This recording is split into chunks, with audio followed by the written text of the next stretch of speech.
Failure ప్రతి ఒక్కరి జీవితంలో ఏదో ఒక సమయంలో పరిచయమైంది. చదువులో కావచ్చు, ఉద్యోగంలో కావచ్చు, వ్యాపార జీవితంలో కావచ్చు, మనం చేసే ప్రతి ప్రయత్నంలో కావచ్చు, కొన్నిసార్లు విఫలము అనేది మన జీవితాల్లో ఈరోజు కనిపిస్తుంది.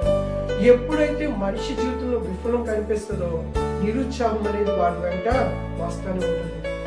అయితే ఈ మాట ఎందుకు చెప్తున్నానంటే, మనందరికీ కూడా ఈ యొక్క ఫెయిల్యూర్లో ఎలా ముందుకెళ్ళాలనేది చాలా సార్లు మనకు తెలియదు.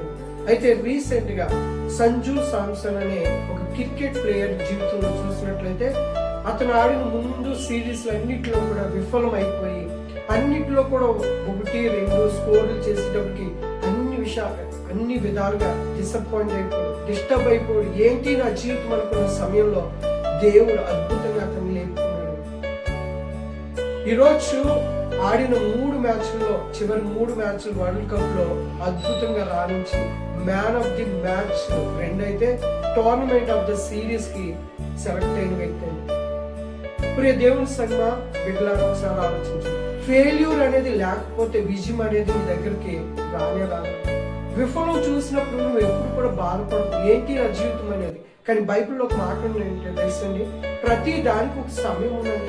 మనల్ని ఎప్పుడు హెచ్చించాలో, ఎప్పుడు దీవించాలో, ఎక్కడ నేను నిలబెట్టుకోవాలో దేవుడికి అన్ని తెలుసు. నీ జీవితంలో కావచ్చు, నీ ఉద్యోగంలో కావచ్చు, నీ వ్యాపారంలో కావచ్చు, నీ చదువులో కావచ్చు, నీ యొక్క 100% దేవుడికి ఇచ్చినప్పుడు దేవుడు ఖచ్చితంగా ఒక్కరోజు కాకపోయినా ఇంకొక రోజు నిన్ను ఖచ్చితంగా జీవిస్తాడు.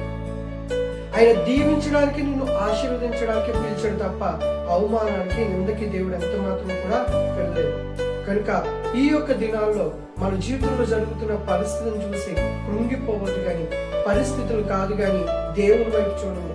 మన బలం మీద ఆధారపడినంతసేపు మనం ఏది పొందుతున్నాం, కానీ ఎప్పుడైతే దేవుడి మీద ఆధారపడతామో దేవుడు గొప్ప ఆశీర్వాదాన్ని జీవితంలో దయచేస్తాడు. సంజు శాంసన్ ఎప్పుడైతే తన బలం మీద కాదు కానీ దేవుడి మీద ఆధారపడ్డాడు, ఈ రోజు ఉన్నతమైన స్థితిలోకి అతన్ని నిలబెట్టుకున్నాడు. అదే దేవుడు, మనం ఆరాధిస్తున్న దేవుడు నిజమైన దేవుడు కనుక ఆయన మిమ్మల్ని ఖచ్చితంగా ఒక ఉన్నతమైన స్థితిలోకి నిలబెట్టుకుని మీ యొక్క విఫలాల్లో గొప్ప విజయాన్ని దయచేయబోతున్నాడు.